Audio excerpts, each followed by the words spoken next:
पंडित अर्जुन प्रसाद त्रिपाठी स्मारक inter college पिरोरतारा के online classes के क्रम में आज हम शुरू करते हैं आपको कक्षा 10 की गणित विषय में आपको पढ़ना है वृत्तों से संबंधित क्षेत्रफल।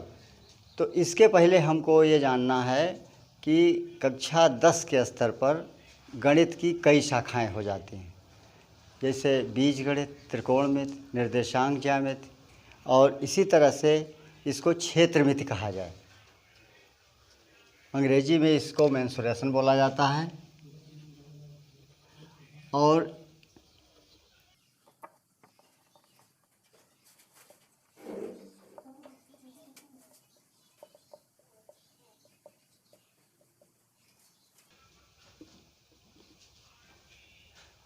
अब इसमें हम यहाँ सबसे पहले शुरू करते हैं वृत्तों से संबंधित क्षेत्रफल। तो पहले हमको वृत्त के बारे में सीखना है।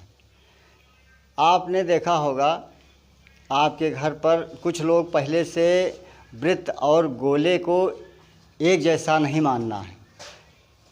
वृत्त और गोले में अंतर है। वृत्त में ऊंचाई नहीं होती है, गोले इसलिए इस प्रकार आप देखते हैं आपके घर में जो उपयोग होने वाली वस्तुएं हैं, जैसे तवा है, रोटी है, ये वृत्ताकार आकृतियाँ मानी जाती हैं। इन वृत्ताकार आकृतियों को जब आप कभी इसके बारे में देखें तो यदि वृत्त छोटा बनता है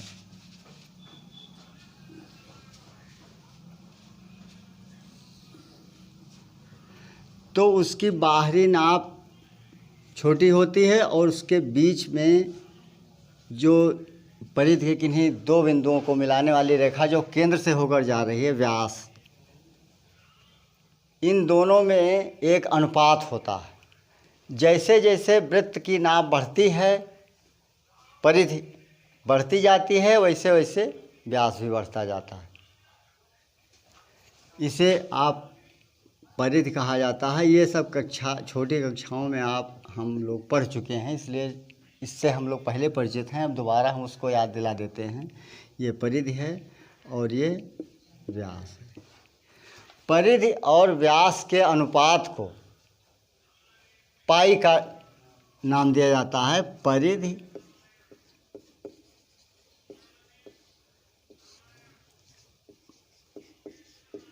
और व्यास के अनुपात को एक यूनानी वर्णमाला का एक अक्षर पाई से हम लिखते हैं। पाई का मान लगभग 3.14 या 22/7 मान लिया जाता है। यह एक अपरिमेय राशि है, मतलब इससे भिन्न के रूप में नहीं व्यक्त किया जा सकता है। यह भी हम लोग पहले से परिचित हैं। अब परिधि और व्यास के अनुपात को एक यूनानी वर्णमाला के अक्षर पाई से निरूपित करते हैं, पाई से प्रदर्शित करते हैं। यूनानी, जैसे हमारे यहाँ हिंदी और अंग्रेजी वर्णमाला है, इसी तरह यूनानी वर्णमाला है। Alpha, beta, gamma, delta, theta, ये सब उसके अल्फ़ाबेट्स हैं। तो ये पाई वास्तव में एक अपरिमेय राशि है। अपरिमेय राशियों के बारे में कक्षा 9 में हम लोगों ने पढ़ा। अपरिमेय राशियों को भिन्न के रूप में नहीं लिख सकते हैं, इसलिए इसका मान 22/7 या 3.14 हम मान लेते हैं। इसके लगभग होता है। पाई बराबर 22/7 या 3.14 इसके लगभग मान आता है। अब यहाँ से इस अनुपात से हमको एक सूत्र मिलता है, परिधि बराबर पाई गुणे व्यास। और यदि व्यास को हम 2 गुणे त्रिज्या लिखें तो यह रूप आ जाता है पाई गुणे 2 गुणे त्रिज्या। और ये त्रिज्या को r लिख दें तो यह आ जाता है 2 पाई r। r त्रिज्या की अंग्रेजी रेडियस का पहला अक्षर है, RADIUS इसकी स्पेलिंग है, और r उसका पहला अक्षर ले लिया जाता है। यहाँ तक तो बात आसानी से समझ में आती है। और उसके बाद भी आसान ही है, लेकिन देखिए आगे देखना है कि अब हम इसके क्षेत्रफल पर आते हैं। तो किसी राशि को व्यक्त करने के लिए हमको उसकी इकाई और उस मात्रक और उसके परिमाण की राशि को भी, परिमाण दोनों की आवश्यकता होती है। तो किसी भी राशि को व्यक्त करने के लिए हमें उसका मात्रक जानना है सबसे पहले।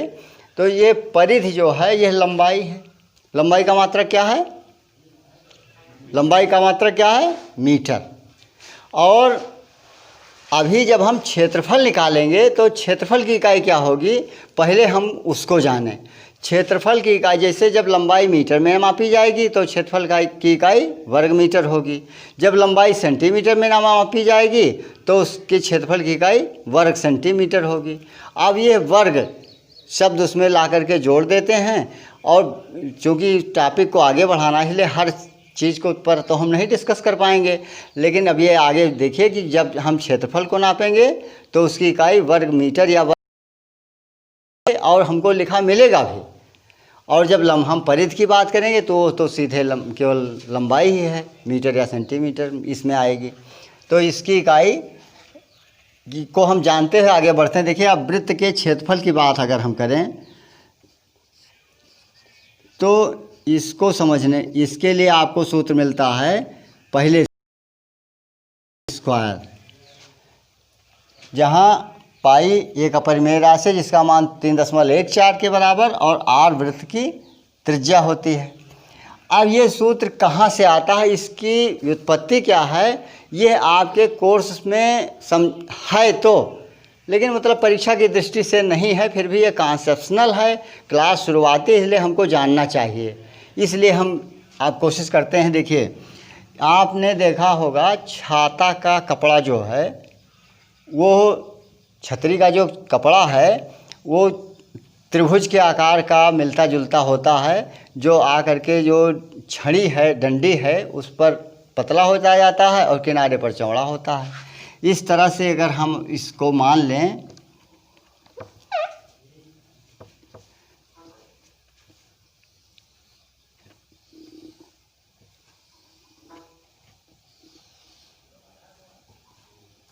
वृत्त को हमने 8 भाग में बांट दिया, 1 2 3 4 5 6 7 और 8। अब इसके बाद क्या करते हैं, चाहे अब आप ऐसे समझिए कि इन कपड़ों को उजाड़ लीजिए यहाँ पर से, है ना, तो जो 1 नंबर का खंड है वो इस तरह से आपको मिलेगा।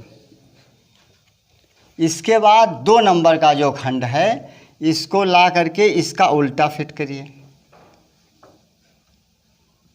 ये यहाँ पर आ गया। इसके बाद 3 नंबर फिर यहाँ से ले आइए, फिर इसके बाद ये 4 नंबर यहाँ आ गया। मतलब एक पतला वाला और एक मोटा वाला ला करके अगर आप इस तरह से फिट करते चले जाएं, ये 5 हो गया, और ये इसके बाद और यहाँ पर ये 7 आ गया, फिर ये 8 आ गया।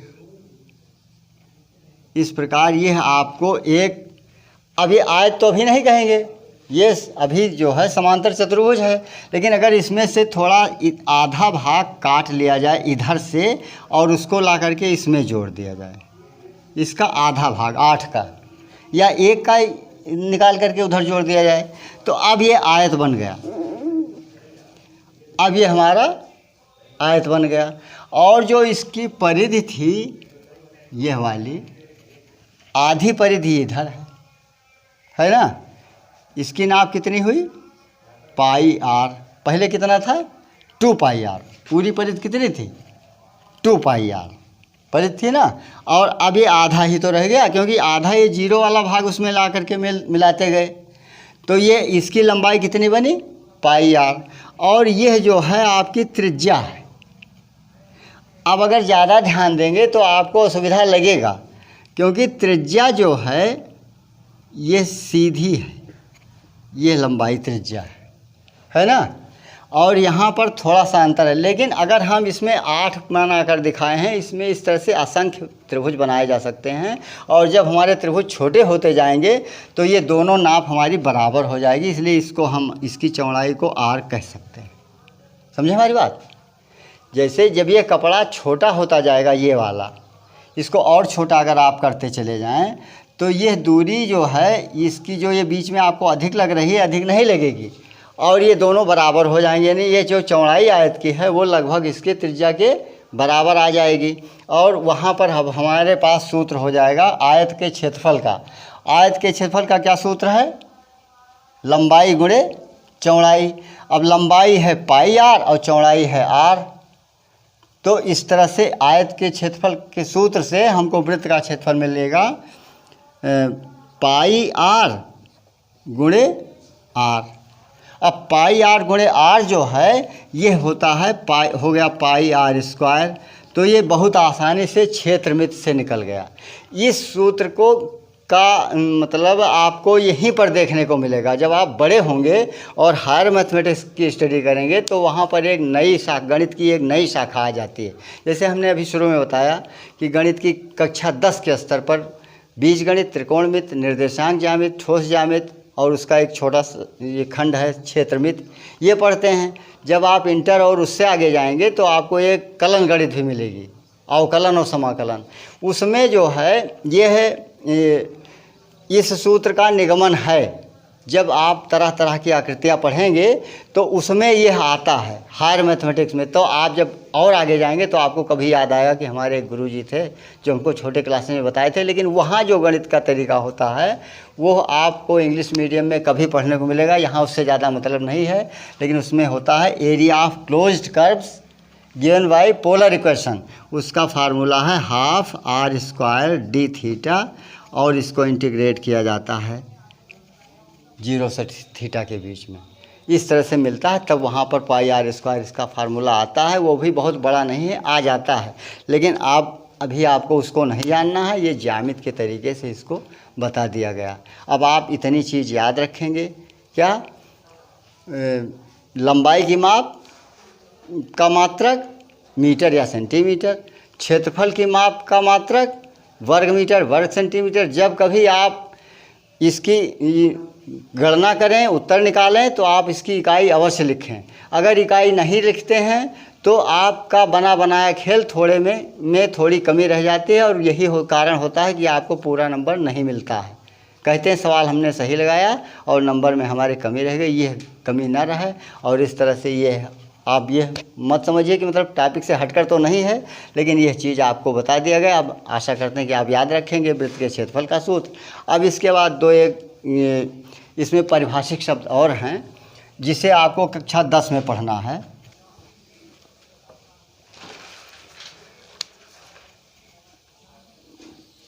यहाँ पर वृत्तों से संबंधित क्षेत्रफल, केवल वृत्त का क्षेत्रफल तो हम लोग पढ़ चुके 6, 7, 8 में। अब इसमें इसलिए परिभाषिक शब्द आते हैं, जब वृत्त है तो उसकी परिधि है और केंद्र भी होगा। केंद्र से परिधि के किन्हीं दो बिंदुओं को मिलाकर बनने वाला जो क्षेत्र है इसको त्रिज्यखंड कहा जाता है।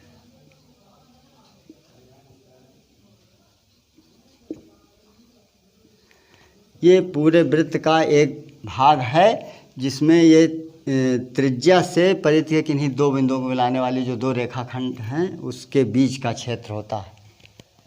अब इसमें त्रिज्यखंड जैसे ये छोटा कहिए या एक त्रिज्यखंड ये है और ये जो दूसरा वाला बना यह भी तो त्रिज्यखंड ही है, यह भी तो एक खंड ही है। जैसे किसी चीज़ का से 1/6 भाग निकाल लिया गया तो जो दूसरा बचा 5/6 भाग ही तो है, अब पूरा तो बचा नहीं है। इस प्रकार ये त्रिज्यखंड है और इसको यदि वृत्त के अभी केंद्र से कोई मतलब नहीं, इसका 2 भाग कर दिया जाए यहाँ से, एक छोटा हो एक बड़ा हो या बराबर हो, तो ये वृत्तखंड होता है।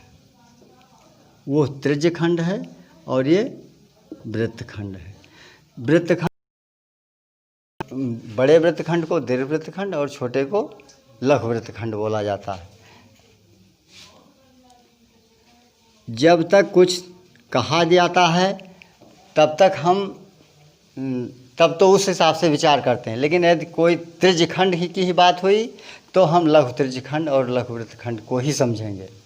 जब हमको और कोई निर्देश नहीं दिया गया है तो हम उसमें यही समझेंगे।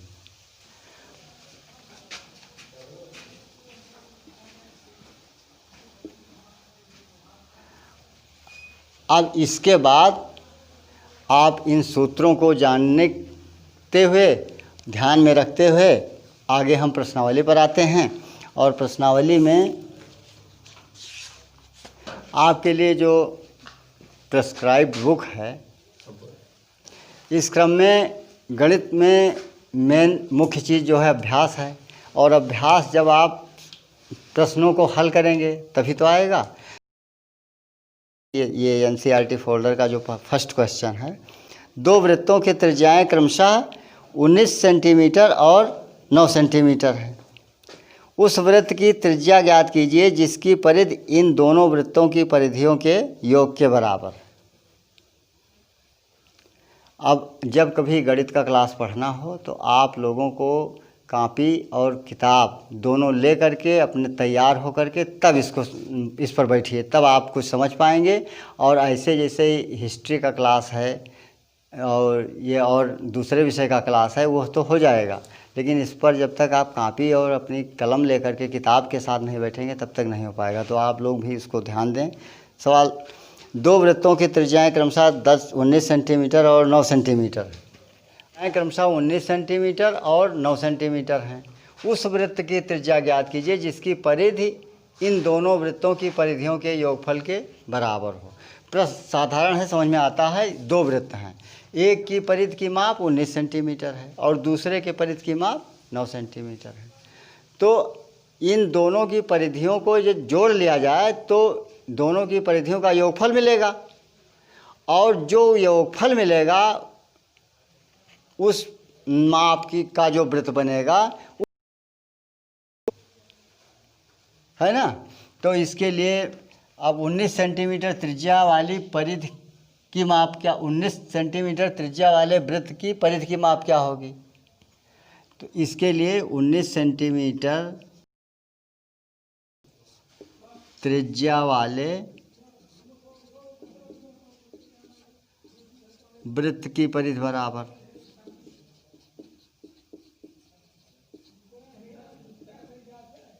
पाई 2 गुणे पाई गुणे त्रिज्या, यही तो परिधि की माप 2 गुणे पाई गुणे त्रिज्या बराबर 2 गुणे 22/7 गुणे 19। अब इसको अभी हल नहीं करना। इसी तरह से 9 सेंटीमीटर त्रिज्या वाले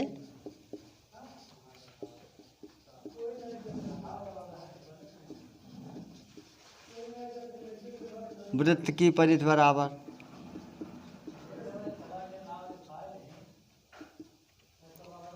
2 गुणे पाई गुणे त्रिज्या।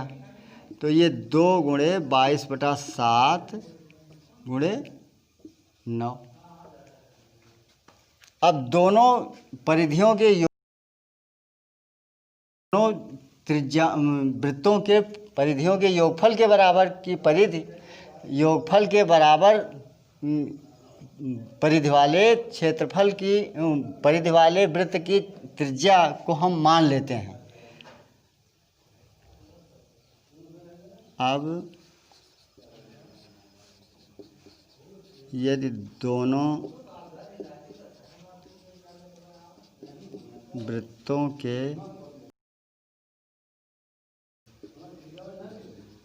परिधियों के योगफल के बराबर परिधि वाले वृत्त की त्रिज्या r हो तो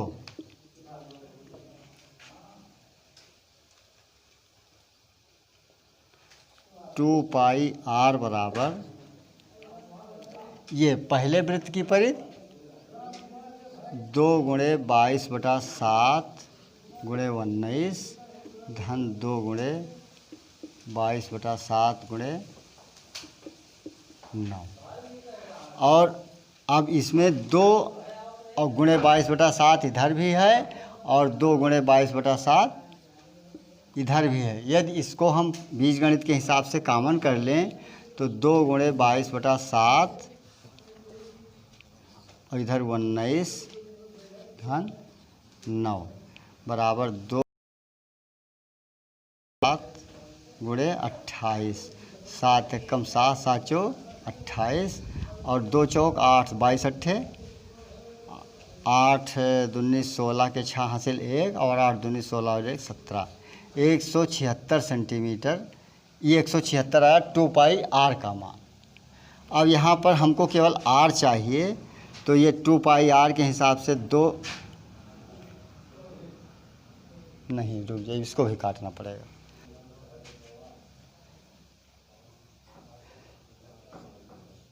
उन्नीस धन 9 और ये 2 इधर से 2 इधर से, ये पाई पाई भी कट गया। आर का मान आया 19 और 9 28 सेंटीमीटर। हल नहीं करना पड़ा, सीधे ऐसे कट गया। तो ये